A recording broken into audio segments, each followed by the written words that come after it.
Mesdames et messieurs, bonjour. Il est 15h au Caire. J'ai le plaisir de vous présenter le journal en langue française sur la chaîne numéro 2 de la télévision égyptienne. Et tout de suite, je commence le journal avec les principaux titres. Le président Abdel Fattah el-Sisi envoie des messages de félicitations aux ambassades et consulats de l'Égypte à l'étranger à l'occasion de Pâques. L'Iran et les États-Unis ont débuté samedi à Rome des pourparlers indirects sur le programme nucléaire iranien.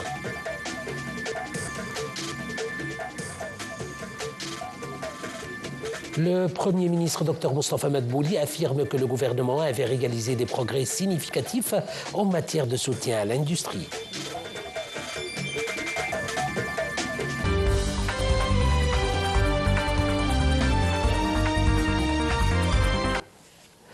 À la une de notre journal, le président Abdel Fattah el-Sisi a tenu aujourd'hui un entretien téléphonique avec le roi Abdallah II de Jordanie. Le porte-parole officiel de la présidence de la République a déclaré que le président el-Sisi a souligné la pleine solidarité de l'Égypte avec la Jordanie et son soutien absolu dans la lutte contre toutes les formes de terrorisme et de groupes extrémistes qui visent à la sécurité et la stabilité de la Jordanie. Il a également souligné l'importance de la coopération conjointe pour réaliser les aspirations du peuple à une vie sûre et stable. De son côté, le roi Abdallah II a exprimé sa gratitude pour le soutien de l'Égypte, saluant les relations historiques et fraternelles profondes entre les deux pays. Le président Abdel Fattah el-Sisi a envoyé des messages de félicitations aux ambassades et consulats de l'Égypte à l'étranger pour les Égyptiens coptes à l'occasion de Pâques. Le chef de l'État a prié Dieu le Tout-Puissant à ramener la glorieuse fête de Pâques au peuple copte d'Égypte avec bonté et bénédiction, souhaitant à l'Égypte et à son grand peuple davantage de stabilité, de développement et de prospérité.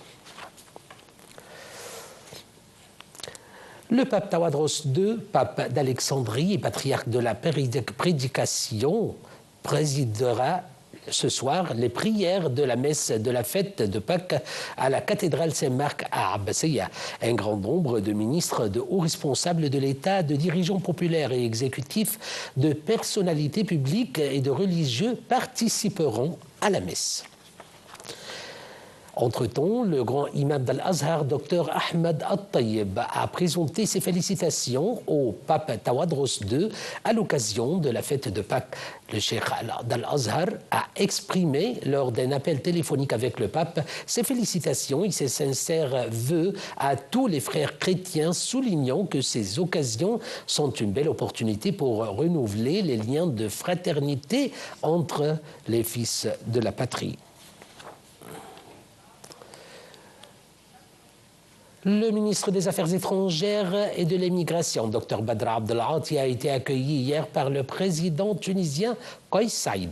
Lors de la rencontre, le chef de la diplomatie a remis une lettre du président Abdel Fattah el-Sisi au président tunisien. Abdelghati a réaffirmé la volonté de l'Égypte de consolider la coopération et la coordination avec la Tunisie dans divers domaines. Il a de même exprimé la volonté de l'Égypte à tenir la 18e session du Haut Comité conjoint au Caire sous la présidence des premiers ministres des deux pays. Les discussions ont porté également sur les efforts égyptiens pour rétablir le cessez-le-feu à Gaza, ainsi que les situations en Libye, au Soudan et en Syrie. Entre-temps, Dr Badr Abdelghati s'est entretenu en Tunisie avec son homologue tunisien, M. Mohamed Ali Nafti.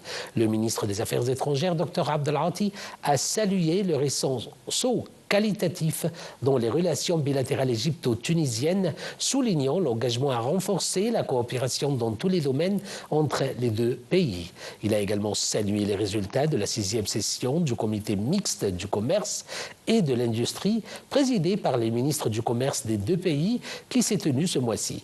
Parallèlement, les deux ministres ont discuté des derniers développements au Moyen-Orient, échangeant leur point de vue sur les questions clés du monde arabe, notamment la cause palestinienne. Ils ont également discuté des développements en Syrie, au Soudan et dans la région du Sahel et ont convenu de la nécessité d'une coopération conjointe dans la lutte contre l'immigration clandestine et le terrorisme. Toujours en Tunisie, le ministre des Affaires étrangères et de l'immigration, Dr Badr Abdelati, a rencontré hier un certain nombre de représentants de la communauté égyptienne lors d'une réunion élargie à l'ambassade d'Égypte dans la capitale Tunis. Dr Abdelati a affirmé que la priorité du ministère des Affaires étrangères est de prendre soin des citoyens égyptiens à l'étranger.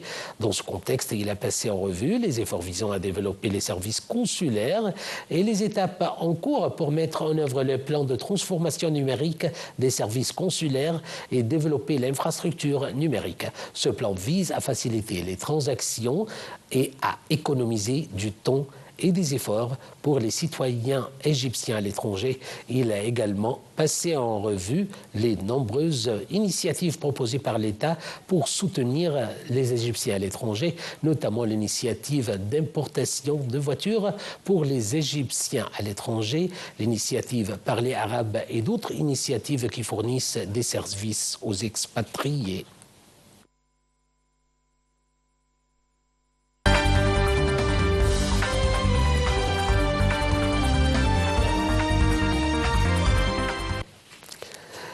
Passons au territoire occupé où des médias palestiniens ont rapporté la chute de martyrs et de blessés à la suite d'une frappe de l'occupation israélienne visant une maison dans la zone du camp à Khan Younis, au sud de la bande de Gaza. Ils ont également indiqué que 2 Palestiniens ont été tués et d'autres blessés dans une frappe de drone de l'occupation contre une tente de déplacés dans la rue Abu Hasira, à l'ouest de la ville. Un responsable du poste frontière à Rafah a confirmé que le côté égyptien du passage reste ouvert dans l'attente de l'arrivée des blessés et des malades palestiniens pour qu'ils puissent recevoir des soins à l'étranger. De l'autre côté, les autorités d'occupation israéliennes continuent de fermer le côté palestinien du passage, empêchant également l'entrée de l'aide humanitaire et des secours. Elles ont également entamé une extension de leur opération terrestre dans la ville de Rafah, au sud de la bande de Gaza, maintenant ainsi un état d'alerte permanent. La même source a précisé que les équipes médicales et les ambulances sont en attente pour accueillir les blessés palestiniens jusqu'au 18 mars dernier. 45 convois comprenant 1700 blessés et malades ainsi que 2500 accompagnateurs ont pu passer. Les forces d'occupation israéliennes ont arrêté 8 Palestiniens et ont perquisitionné plusieurs maisons lors d'un raid dans le camp de réfugiés d'Al-Fawar, au sud de la ville d'Hébron, en Cisjordanie.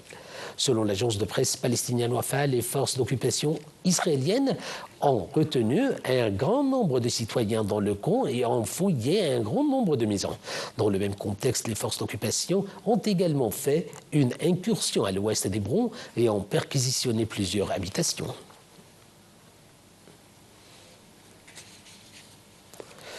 Passons au Yémen, où les Houthis ont affirmé hier que des frappes américaines sur un port pétrolier stratégique ont fait 80 morts. Selon un communiqué des autorités portuaires reproduit par la chaîne des Houthis Al-Masira, cette attaque a causé des dégâts importants qui affecteront la navigation et l'approvisionnement en pétrole, exacerbant les souffrances du peuple yéménite. Les Houthis qui contrôlent de vastes pans du Yémen en guerre ont fait état vendredi de nouvelles frappes imputées aux États-Unis visant la capitale Sanaa et ses environs.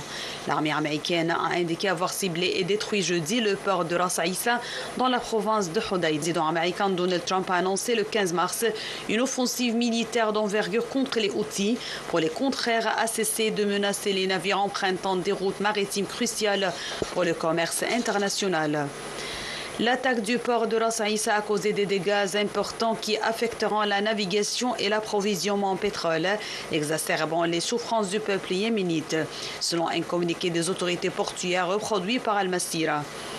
Lors d'une manifestation massive organisée vendredi à Sanaa, le porte-parole militaire des Houthis a affirmé que les insurgés avaient tiré 2 missiles en direction d'Israël, où l'armée a annoncé le matin l'interception d'un missile en provenance du Yémen. Les Houthis ont également dit avoir visé 2 porte-avions américains au large du Yémen.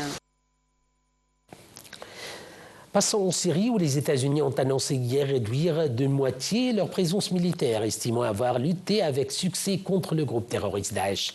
Cette décision intervient près de 3 mois après l'arrivée au pouvoir de Donald Trump, défavorable depuis longtemps à la présence américaine sur place. Les détails dans ce commentaire. Les États-Unis disposent d'une présence militaire en Syrie depuis des années, notamment dans le cadre de la coalition internationale contre Daesh. Selon le porte-parole du Pentagone, la présence américaine en Syrie va être ramenée à moins d'1 millier de soldats dans les mois prochains, sur environ 2000 actuellement. Donald Trump, arrivé au pouvoir à Washington le 20 janvier, est depuis longtemps sceptique sur la présence militaire en Syrie. Washington a alors aussi déployé des milliers de ses soldats pour soutenir ses troupes locales et mener ses propres opérations militaires. Fin décembre, l'administration de l'ancien président démocrate Joe Biden, alors au pouvoir, avait annoncé avoir augmenté les effectifs américains en Syrie sur les mois précédents, alors que Washington affirmait depuis des années compter 900 militaires sur place. Le porte-parole du Pentagone a déclaré hier que l'armée américaine va rester prête à mener des frappes contre ce qu'il reste de Daesh en Syrie. Les États-Unis disposent d'environ 2500 soldats en Irak, une présence appelée à diminuer. La sécurité en Syrie reste précaire depuis la chute de Bachar el-Assad, après près de 14 ans d'une guerre déclenchée en 2011. L'Iran et les États-Unis ont débuté samedi à Rome des pourparlers indirects sur le programme nucléaire iranien, une semaine après de premiers échanges qualifiés de constructifs par les deux pays ennemis depuis la révolution islamique de 1979, piloté par le ministre iranien des Affaires étrangères Abbas Araghchi et l'envoyé américain pour le Moyen-Orient Steve Witkoff. Les pourparlers ont débuté sous la médiation d'Oman, selon la télévision d'État iranienne. Il s'agit de la deuxième réunion à ce niveau depuis le retrait américain en 2018 sous la première présidence de Donald Trump de l'accord international sur le nucléaire iranien qui prévoyait un encadrement des activités de l'Iran dans ce domaine en échange d'une levée de sanctions.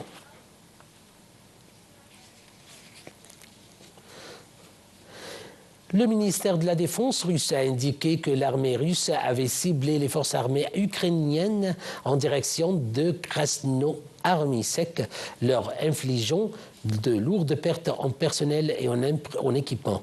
L'armée de l'air ukrainienne a pour sa part déclaré que la Russie avait lancé 8 missiles et 87 drones lors d'une attaque dans la nuit contre l'Ukraine, causant des dégâts dans 5 régions du pays. Elle a ajouté que les unités de défense aérienne avaient abattu 33 drones russes et en avaient redirigé 36 autres à l'aide de techniques de guerre électronique.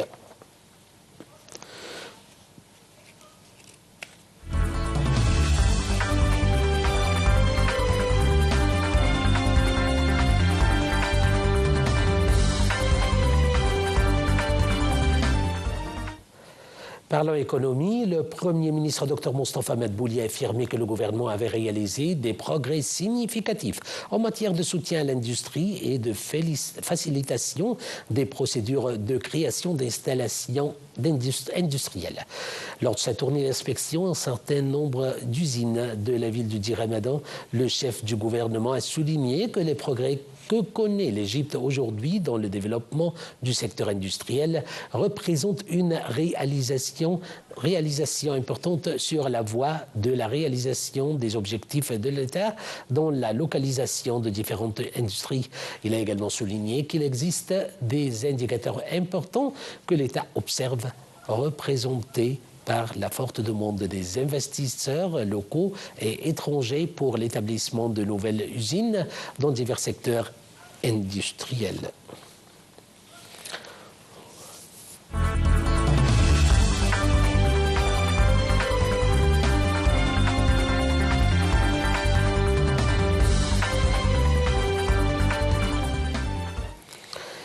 En ce qui concerne le sport, Al-Ahli affronte actuellement les Sud-Africains de Mamelodi Sundowns dans le cadre des demi-finales de la Ligue des champions de la CAF à Pretoria. Il s'agit de la 5e saison consécutive que les deux équipes s'affrontent en C1 d'Afrique.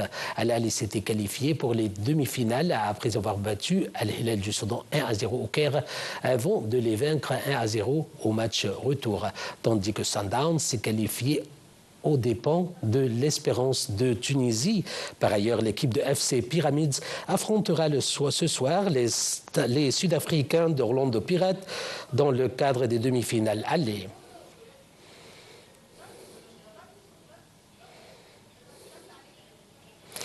C'était la fin de notre journal. Mesdames et messieurs, je vous remercie pour votre attention.